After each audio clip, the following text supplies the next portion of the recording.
Саламатсыздар, урматтуу Чалкан медиа каналынын көрөрмандары, өлкөбүздө алган акыркы сааттагы жаңылыктар менен сиздерди тааныштырабыз. Эмгек министринин орун басары Улан Чаначев кармалды. Эмгек социалдык камсыздоо жана миграция министрлигинин жетекчилиги тарабынан мамлекеттик сатып алуулар аркылуу акча каражаттарын мыйзамсыз пайдалануу схемасы аныкталды. Бул тууралуу Улуттук коопсуздук мамлекеттик комитетинен билдиришти. Маалыматка ылайык УКМК тарабынан кызматтык абалынан кыянаттык менен пайдалануу фактысы боюнча козголгон кылмыш ишинин алкагында үстүбүздөгү жылдын 21 февралында эмгек министринин орун басары Улан Чаначев кармалып УКМКнын тергөө абагына киргизилди. Учурда аталган министрликтин башка кызмат адамдарынын бул ишке катыштыгын аныктоого багытталган зарыл тергөө ыкчам иш-чаралары жүргүзүлүп жатат. Анын жыйынтыгы боюнча күнөөлүү адамдар Кыргыз Республикасынын мыйзамдарынын чегинде кылмыш жоопкерчилигине тартылат. 5 сары жичкасынын негиздөөчүсү салык төлөөдөн качуу жана алдамчылык менен кармалды. Бул тууралуу УКМКдан билдиришти. УКМК козголгон кылмыш ишинин алкагында 5 сары жичкасынын негиздөөчүсү Камчыбек Жолдошбаев тарабынан уюштурулган аталган фирма Ош базарынын аймагында 2 соода үйүнө жана көмүр жеткирип турат. Өзгөчө ири өлчөмдө салык төлөөдөн качуунун механизмдерин аныктады. Жүргүзүлгөн ыкчам иликтөө иш-чараларынын натыйжасында жетекчиликтин көрсөтмөсү менен 5 сары жичкасынын администрациясы көп жылдардан бери кош бухгалтердик эсепке алуу иштерин жүргүзүп келгени аныкталган.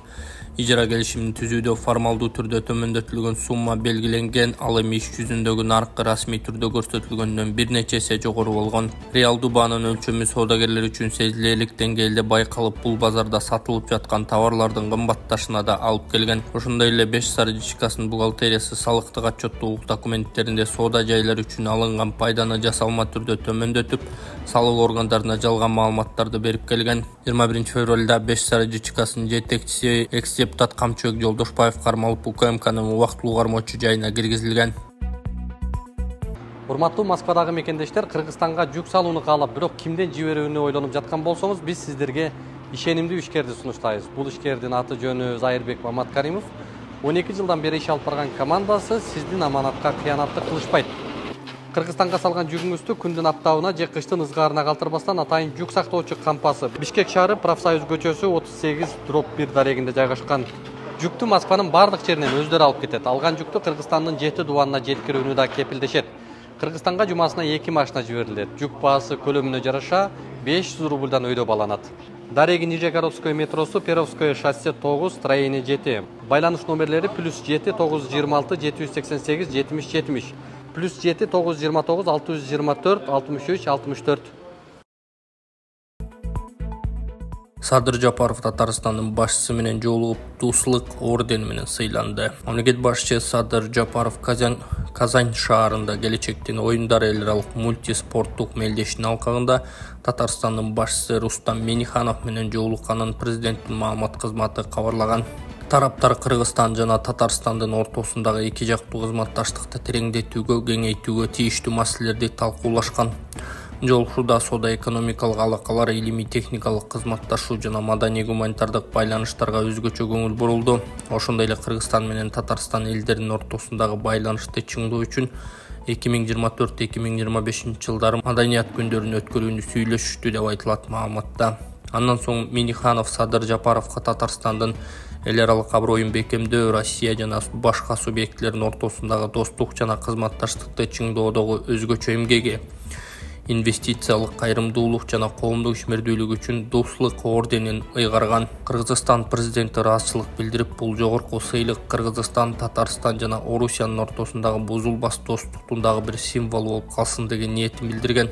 Достук ордени Татарстандын экинчи маанилүү мамлекеттик сыйлыгы.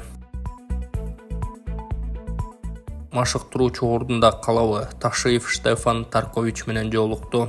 Кыргыз футбол биримдигинин президенти Камчыбек Ташиев жаңы кызматына байланыштуу жолугушууларды өткөрүүнү улантууда. Ал биримдиктин эмгек жааматы жана аткаруу комитетинин жаңы курам менен жыйын өткөрдү.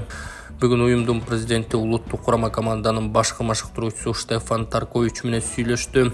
2026 жылда өтө турган дүйнө чемпионатына квалификациялык оюндарына болгон даярдыкты талкуулашты. Белгилей кетсек, Камчыбек Ташиев улуттук курама команданын башкы машыктыруучусу менен жолуккандан кийин анын кийинки тагдыры боюнча чечим кабыл алынаарын айткан. Бишкекте фуранын айдоочусу тестиер кызды тебелеп кетти. Видео. Бишкекте фуранын айдоочусу 10 жаштагы кызды тебелеп кетти. Маалыматты жол коопсуздугун камсыздоо кызматынын басма сөз кызматы тастыктады.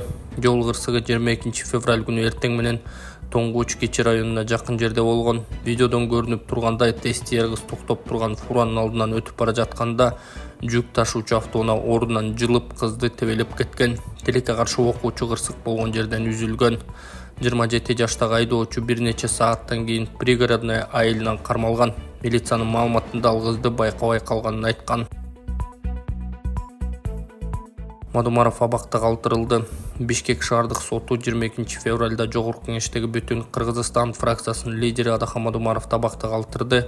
Анын адвокаттары саясатчынын бөгөт чарасын өзгөртүү боюнча апелляциялык арыз берип, сот аны канааттандырган жок. Эске салсак, Мадумаров өткөн жылдын 2-сентябрында кармалып, улуттук коопсуздук боюнча мамлекеттик комитеттин тергөө абагына 24 октябрга чейин камалган.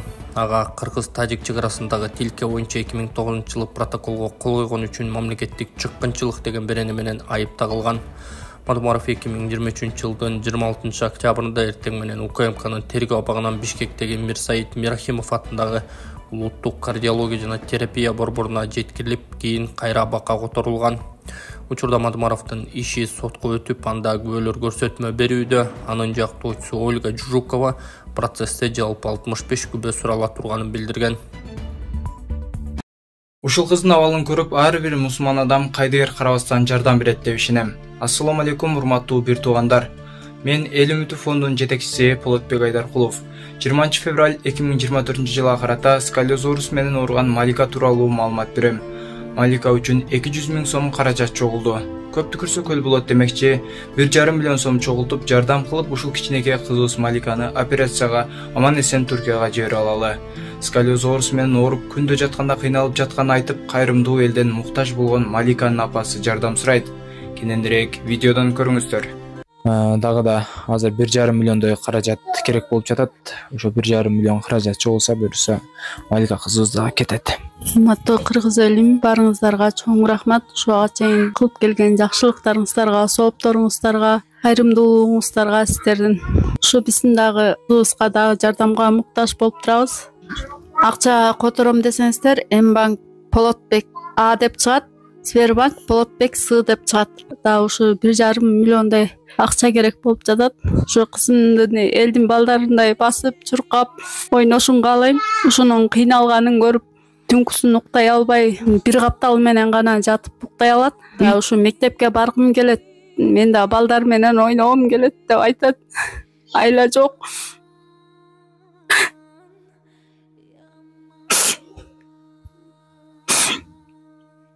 Ушу кызыбыздын сакайып, балдардай болуп ойношун каалайбыз. Сиздер которгон ушу аманаттарыңыздарды алдык. Ушу дагы жетишсиз болуп атат. Ушу кызыбыздын ойноп, элдин балдарында болуп, мектепке барып, өз алдынча окуп калышына себепчи болуңуздар. Арты дагы кыйшык, астта кыйшык өскөндүгү үчүн бул чалкасынан дагы кызым көмөрөсүнөн да жата албайт. Только бир каптал менен гана жатат. Бул каптал ооруп кетсе, бул капталына оодарып, ушу эки жагы менен алмак-салмак жата алат. Түнкүсүн кыйналат, уктай албайт. Бул да ушу эшикке чыгып, балдарды көрүп ойногусу келет. Ушу бизге берген ушу Аллах тааланын сыноосу экен. Мага жардам берип койгула, силерге алла болсун. Мен да элдин кыздарындай болуп баскым келет, жашагым келет. Ысык көлдө топоз кайтарып жүрүп өзүн атып алган киши аман калды. Ысык көлдүн тоолорунда өзүн атып алган киши куткаруучуларга чалып аман калды. Бул тууралуу облустук милициядан кабарлашты. Билдирмеге караганда 19 февралда Көкбел өрөөнүндө топоз кайтарып жүргөн 45 жаштагы киши тайгаланып кетип, жанындагы мылтыгы менен кокусунан өзүн атып алган. Эснегелери менен 112 номерине чалып жардамга муктаж экенин айткан соң байланыш үзүлүп калган. Дарыгерлер бул тууралуу милицияга кабарлап, жерине издөө менен өзгөчө Кырдаал министрлигинин куткаруучулары тартылган. 2 сааттык издөөдөн кийин милициянын 2 кызматкери октон жаракат алган кишини табышкан. Ал кан жоготуп, катуу сууктан улам абалы оорлошуп кеткен. Милиционерлер кишиге биринчи медициналык жардам көрсөтүп, тез жардам унаасы өтө албаган жер болгондуктан аны 3 чакырымдай жерге көтөрүп барышкан деп жазылат маалыматта. Жабырлануучу Бекөнбаев айылынын тургуну экени айтылды, азыр ооруканада абалы туруктуу. Аялы менен күйөөсү 200 000 сом айлык алат. Акылбек Жапаров Баткендеги окуяны айтып берди. Министрлер кабинетинин төрагасы Акылбек Жапаров Баткендеги полковниктин эмнеге Бишкекке генерал болуп келбей койгонун айтты. Анын айтымында Баткендеги полковникти Бишкекке жумушка чакырышкан, өзү сүйүнгөн бойдон кеткен, бирок 2-3 күндөн кийин унчукпай калган. Аялы генерал болбой эле кой, сен чыныгы полковниксиң, 2 жылдан кийин пенсияга чыгасың, ал жакка барбайбыз дептир. Өзү 120 000 сом алат экен, аялы ошол аскер бөлүгүндө иштеп 80 000 сом алат. Биз Бишкекке барбайбыз деп жатышат, айлыкты жакшы эле көтөрдүк, деди Акылбек Жапаров. Мына биздин бюджетибизди карап көрсөңүздөр, 247 миллиард менен консолидацияланган бюджетти кабыл алдык элек 2021-жылы. Былтыр 575 миллиард сом менен жаптык да. Ошон үчүн жана пенсия пособияларды, зарплаталарды көтөрүп атабыз. Пенсияларды былтыр 38%га көтөрдүк. Андан мурунку жылы 22%га көтөргөнбүз. Зарплаталарды эми өзүңүздөр көрүп атсаңыздар керек. Баягы пограничный службанын командующий айтат, Баткенден начальник погранслужбаны бияка чакырып полковник дейт. Аябай жакшы иштеди. Баткен согушунда да өзүнүн эрдигин көрсөттү. Зам кылып алып келип генералдык должностька берейин десем, сүйүнүп кеткен дейт. 1-2 күндөн кийин келиптир дейт. Үн жок, оңалат жок. Эмне десем, аялым генерал болбой эле кой деп айтты дейт. Ты настоящий полковник, Баткенден 2 жылдан пенсияга чыгабыз. Аяка барбайбыз деп. Анткени ал уже 120 000 сом алат экен, доплаталар менен. Келинчеги ошо войсковой часть иштеп 80 000 сом алат экен. 200 000 сом бир айда алат экен. Биз Бишкекке барбай эле Баткенде жакшы көрөбүз, кетпейбиз деп азыр мына ошо эркинтип отурат. Анан ошо мындай зарплатаны жакшы эле көтөрдүк да сиздер менен чогуу.